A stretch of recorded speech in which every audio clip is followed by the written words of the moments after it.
नमस्कार साथियों, पंजाबी साहित्य नाल जुड़े हुए प्रश्नों की लड़ी लेके एक बार फिर मैं हाज़र हाँ। पिछलियां कई क्लासां तो लगातार आप पंजाबी साहित्य नाल जुड़े हुए प्रश्नों की प्रैक्टिस कर रहे हैं। खास तौर पर मास्टर कैडर, स्कूल लैक्चरर ते सीनियर टीचर पंजाबी असामी की तैयारी करने वाले बच्चों की हैल्प के लिए ये क्लासां रहिंदियां ने।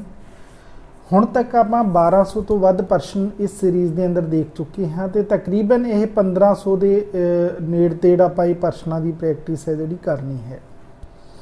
इस तो पहले कि अज के प्रश्न देखिए, जोड़े मेरे साथी इस चैनल पर पहली बार आए हैं तो चैनल को सबसक्राइब तो वीडियो को शेयर जरूर कर देना। जेकर तुसी पंजाबी साहित्य नाल जुड़े हुए किसी भी टॉपिक को समझना चाहते हो तो तुहानू चैनल की प्लेलिस्ट के अंदर विजिट करना पएगा, जिथे आपनू पंजाबी सबजैक्ट के नाल जुड़े हुए जो इम्तिहानों के अंदर पूछा जाता है लगभग हर एक टॉपिक मिलने वाला है। तो आओ साथियों देखते हैं अज के यह इंपॉर्टेंट प्रश्न।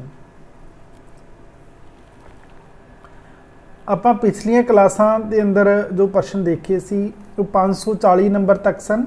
जो आपनू 1200 प्रश्न मिले ने उन्हां दे क्रमांक वख-वख रहे ने ते उस लड़ी के अंदर मैनू इस पुस्तक के कुछ प्रश्न चंगे लगे तो मैं आप दे नाल साझे कर रहा हाँ। प्रश्न आ जाता है, 12वां काव्य रूप का आरंभ किस महीने तो होंदा है। देखो इस टाइप के प्रश्नों के अंदर तो कोई गुंजाइश नहीं होंदी कि मुश्किल होवे, बिल्कुल सौखा ही होंदा है प्रश्न। विसाख, कत्तक, माघ या फिर चेत। तो आपनू पता होएगा कि 12वां जिहड़ा काव्य रूप है अपने कोल उसका आरंभ हमेशा ही है जिहड़ा ओह चेत महीने तो होंदा है ते अखीरी महीना जेकर पूछा जाए तो वह फग्गण होंदा है। पर फिर भी इसके अंदर होर कई महीने ने जिन्होंने नोटिस करना बनता है, जिवें कि सौण आ जाता है, भादों आ जाते हैं, जेठ हाड़ आ जाते हैं, पोह माघ के महीने आ जाते हैं, कत्तक का महीना आ जाता, तो इन्हों वख-वख सिरलेख दिन नोट करना जरूर बनता है। फिर अपने को नैक्सट क्वेश्चन आ जाता है अगला प्रश्न। 542 नंबर प्रश्न है अपने को। कथन ने कथन ए ते कथन बी। सब तो पहले आप ये कथन ही देखांगे तो उस तो बाद देखना है कि इन्हों के अंदरों किहड़े वाला कथन बिल्कुल ठीक है या फिर गलत है। पहला जो ए नंबर कथन अपने को आ जाता है, साहित्य का मूल सरोकार विशेष मानव समूह की विचारधारणी पेशकारी करना है ਅਤੇ समाजक तब्दीली विच इनकलाबी हिस्सेदारी पाउण दे नाल नाल समाजक अंदोलनां बारे जानकारी देना भी बनता है। ये अपने कोले पहला कथन है। फिर जो बी नंबर कथन किया गया, साहित्य विच मानवी समस्यावां दा यथार्थ चित्रण हुंदा है पर इसकी पेशकारी सुजात्मक रूप विच कीती जाती है। देखो इत्थे दो कथन आ गए, कथन ए ते कथन बी। तो इन्हां दे अंदरों किहड़े वाला ठीक है या फिर किहड़े वाला गलत है। तो इस प्रकार के प्रश्नों को हल करने के लिए सौखा तरीका यही है कि सब तो पहले क्रमानुसार पहला कथन ही देखा जाए। पहले कथन के जोड़े तत्थ होंदे ने वो ठीक ने या नहीं ने, या फिर कई बार इंज हुंदा है कि कुछ भरमित करने वाले होंदे ने, तो उसे नूं नोट कर लिया जाए। जेकर जिवें कि आपां नूं कुछ ठीक लगता है तो आपां इहनूं आंशिक ठीक मान सकते हाँ। पर जो दूजा कथन आप फिर उस तो बाद दूसरा कथन देखा जाए, जिवें साहित्य विच मानवी समस्यावां दा यथार्थ चित्रण हुंदा है, बिल्कुल ठीक गल कही जाएगी कि जिहड़े साहित्य हुंदा है, जिवें आधुनिक साहित्य के अंदर आप गल करते हाँ तो उहदे अंदर जिहड़े साडे दुनियावी प्रॉब्लम्स हुंदी है उहनूं यथार्थ चित्रण दे राहीं लेखक हुंदे ने जिहड़े अपनी गल्प के अंदर शामिल करते हैं। पर इसकी पेशकारी सुजात्मक रूप विच कीती जाती है। तो पर वो आपां नूं इस तरीके नाल लेखक है जिहड़ा पेश करके दिंदा है, परोस के दिंदा है कि वो आपां नूं किते न किते ये साहित्यक आनंद ते एक सूझ देण वाला बनता है।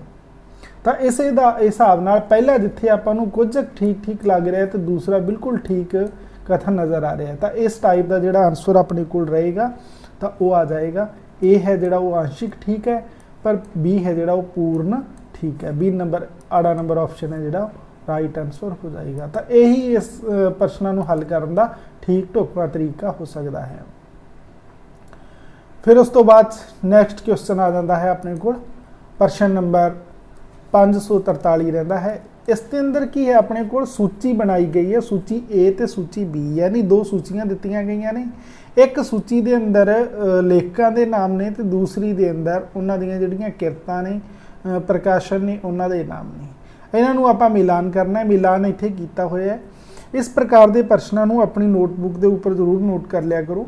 तो यह आप वख-वख सिरलेख अधीन पूछे जा सकते हैं, सारणी बना के प्रश्न पूछे जा सकते हैं, मिलान करने के लिए किया जा सकता है। तो आप इन्हों देखांगे जिमें कि संत सिंह सेखो ने, तो संत सिंह सेखो की जिहड़ी किरत है वो आ जाती है समीक्षा प्रणालियां। मिलान किए हुए ने इसे प्रकार ने। सतिंदर सिंह, तो सतिंदर सिंह है जिहड़ा ये आधुनिक पंजाबी कावी है। फिर उस तो बाद अपने को हरभजन सिंह आ जाता है। हरभजन सिंह की जिहड़ी रचना है वो है साहित्य शास्त्र। तो उस तो बाद गुरचरण सिंह आरसी आ जाता है। तो यह है पश्चिमी कावी शास्त्र के उपर इन्होंने अपनी ये प्रकाशन दिता सी। तो इस टाइप नाल इसनूं मिलान असीं कर सकते हाँ। फिर नैक्सट क्वेश्चन आ जाता है अपने को अगे जो प्रश्न आ जाता है वह एक पैरे तो संबंधित आ जाता है। अपने को पैरा दिता गया है, सब तो पहले आप इस पैरे नूं पढ़ना होएगा, फिर पैरे नाल जुड़े हुए दो अपने को प्रश्न होणगे। तो इस टाइप के क्वेश्चन ने जिहड़े वो लैक्चरर पोस्ट के अंदर, मास्टर कैडर के अंदर पूछे जाने की संभावना रहिंदी है। तो सब तो पहले आप पैरा ही देखना होएगा कि इसके अंदर की कुछ किया गया है। 544 नंबर प्रश्न के अंदर ही पैरा आ जाता है अपने को। साहित्य इतिहास तत्थां दा संकलन नहीं, तत्थां दा अध्ययन है। तो साहित्य नूं की किया गया, तत्थां दा अध्ययन किया गया, ना कि संकलन किया गया। ये तत्थां नूं कालक्रम विच जोड़दा ही नहीं, उन्हां विच निरंतरता की धारा प्रवाहित कर दिंदा है। यानी यह कला सानू तत्थ इकट्ठे ही नहीं होए साडे कोल, सगों कि एक निरंतर धारा के अंदर अगे वधदे हुए सानू प्रतीत होंदे ने। तत्थां अते घटनावां दी प्रवाहधारी निरंतरता इतिहास का प्राण तत्त है। जिवें व्यक्ति मरदे रहिंदे हन पर समाज निरंतर अटुट प्रवाह वांग कायम रहिंदा है। इत्थे यह तरीका दस्सिया गया है कि किवें इतिहास है जिहड़ा निरंतर धारा के अंदर प्रवाहित होंदा है। इसे तरह विचार अते प्रवृत्तियां उदे ते अस्त हुंदियां रहिंदियां ने, यानी यह इन्हां दा जन्म ते निकास विकास हुंदा रहिंदा है। पर विचारधारा अते प्रवृत्ति प्रवाह कायम रहिंदा है। क्रोचे का कथन है, क्रोचे इस बारे जिहड़ी गल कहंदा वो इत्थे दित्ती गई है। सब आदर्श बीत जाते हैं पर मरदे कदे नहीं। जो पुराना बीत चुका है वो भी नवीं अते जीवंत विच जियो रहा है। इतिहास ते इसे सच की सिक्ख्या मिलती है। इहो इतिहास सिद्धांत कावी सिद्धांत नाल जुड़िया हुआ है। तो यह है अपने को एक वार्तक पैरा। हुण इस नाल जुड़े हुए जिहड़े प्रश्न ने वो आपां देखने ने। तो इस दे अंदर फिर अपने को आ गया लेखक का मुख्य थीम की है। इस पूरे जिहड़ा वार्तक पैरा आया है इसके अंदर लेखक ने अपनी किहड़ी थीम पेश की है। विकल्पां दे राहीं देखांगे आपां। साहित्य इतिहास विच इतिहास सिद्धांत अते कावी सिद्धांत नहीं, इसकी गल नहीं आई। साहित्य इतिहास की गल आई है पर कावी सिद्धांत ते इतिहास सिद्धांत की गल नहीं की उसने। फिर इतिहास विच सब आदर्शां दा बीत जाना तो दस्सिया है, पर बीत जाना वो एक क्रोचे का कथन अपने उपर मिलिया ना आपां नूं, उसे दे अकॉर्डिंग देखना है आपां। जिवें कि क्रोचन कहता है कि जिहड़ा सब आदर्श ने वो बीत जाते हैं पर मरदे नहीं, यानी पुराना है जिहड़ा वो बीत चुकिया है। तो इस टाइप नाल कहंदा, तो इहनूं भी आपां ठीक नहीं कह सकते। फिर अपने को जो अगला विकल्प आ जाता है उसनूं देख लैंदे हां आपां। फिर अपने को जो तीसरा विकल्प आ गया, साहित्य इतिहास विच विचारधारा ते प्रवृत्ति की निरंतरता। हाँ, ये गल हुई है, विचारधारा की गल की गई है तो प्रवृत्ति की निरंतरता नूं भी बयान किया गया है। पहली लाइन के अंदर ही आया सी ना कि इतिहास है जिहड़ा ओह कल्ला तत्थां दा संकलन नहीं है। ये गल पहली लाइन के अंदर ही आ गई सी, तो ये गल है जिहड़ी बिल्कुल ठीक होएगी। चौथा होर देख लैने आपां, साहित्य इतिहास विच तत्थां दा संकलन अते आख्यान। संकलन तो हुंदा है तत्थां दा, पर आख्यान दी इत्थे इस नूं आपां ठीक नहीं कह सकते। सो अपने कोले जिहड़ा ये विकल्प है, ये थीम जिहड़ी वार्तक दे अंदर पेश की गई है। फिर नैक्सट क्वेश्चन आ जाता अपने को 545 नंबर, उपरोक्त पैरे विच लेखक दी दलील विच किस उत्ते बल है। यानी ये जिहड़ा पैरा आया है इस दे अंदर लेखक ने किहड़ी दलील दे उपर ज़्यादा जोर दिता है। तत्थां ते घटनावां नूं कालक्रम विच जोड़न ते जोर दिता है, नहीं जोड़न ते गल नहीं कीता उसने। तत्थां अते घटनावां दे निरंतर प्रवाह उत्ते गल कीता है, निरंतर प्रवाह दी गल उसने कीती है, पर तत्थां घटनावां नूं इस बयान दे अंदर आपां नहीं कह सकदे। विचार अते प्रवृत्तियां दे उदय अते अस्त होण उत्ते, हाँ बिल्कुल इस ये दलील आई है, दलील की गल करनी है, आपां दसनी है दलील किहड़ी दित्ती है। क्रोचे दे जिहड़ा एक गल दे राहीं भी बयान कीता है ना, तो वो दलील दे वजों जिहड़ी गल आई है विचार अते प्रवृत्तियां दा उदय अते अस्त होना, एक दलील दित्ती है। तत्थां अते घटनावां दे जीवंत धारा प्रवाह उत्ते, तो जिहड़ा ईडी नंबर है ये राइट आंसर होएगा। इस दलील दे राहीं उसने अपनी जिहड़ियां गल्लां ने इस वार्तक पैरे दे अंदर कईयां ने। फिर नैक्सट क्वेश्चन आ जाता है 546 नंबर प्रश्न है अपने को, पंजाबी साहित्य दा मुੱਢ किस तो बज्जा। यानी पंजाबी साहित्य दा मुੱਢ है जिहड़ा वो किहड़े काल तो बज्जिया होया आपां नूं मिलदा है। ये प्रश्न बहुत बार एग्जामां दे अंदर रिपीट होया है। शेख फरीद तो, नाथ जोगिया तो, गुरु नानक काल तो, या फिर अमीर खुसरो तो। देखो जिहड़ा पंजाबी साहित्य का इतिहास है ये आपां नूं जिहड़ा आरंभिक किस दे जिहड़ियां स्रोत मिलते हैं, रचनावां मिलदियां ने, वो नाथ जोगियां दीयां रचनावां ही मिलदियां ने। यानी नाथ जोगियां का जिहड़ा साहित्य है उस तो आपां पंजाबी साहित्य का मुੱਢ बनते हैं। अगला प्रश्न है अपने को, साहित्य की काल वंड धर्म के आधार पर किसने की। देखो साहित्य की काल वंड धर्म के आधार पर करने वाला कौन है इन्हां दे अंदरों, बनारसी दास जैन, मौला बख्श कुस्ता, मोहन सिंह दिवाना, या फिर हीरा सिंह दर्द। तो देखो धर्म के आधार पर काल वंड करने वाला जिहड़ा साहित्यकार है, इतिहासकार है जिहड़ा वो अपने कोले बनारसी दास जैन है।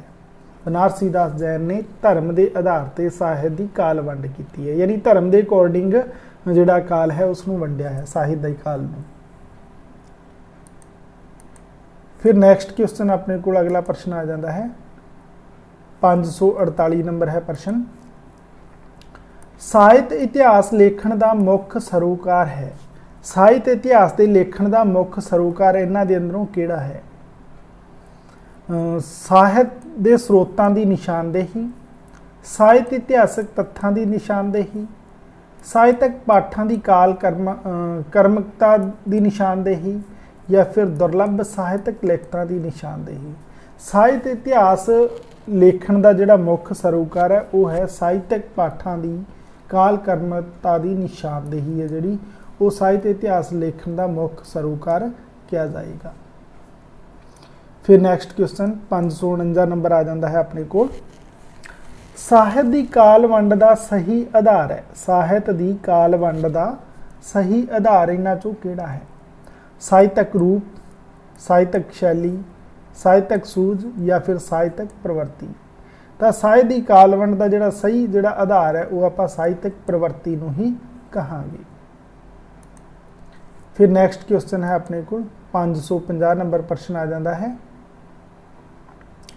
550 नंबर के अंदर आपां नूं इह पहले तो ही मिलान किए हुए ने, ऐसे ही अकॉर्डिंग ही इन्हां नूं आपां समझना है।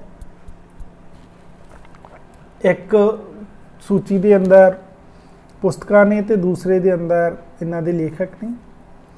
पंजाबी साहित्य है जिहड़ा ये आपां नूं मिलदा है, पंजाबी साहित्य है जिहड़ा ये शरेथरिया कोव दा मिलदा है।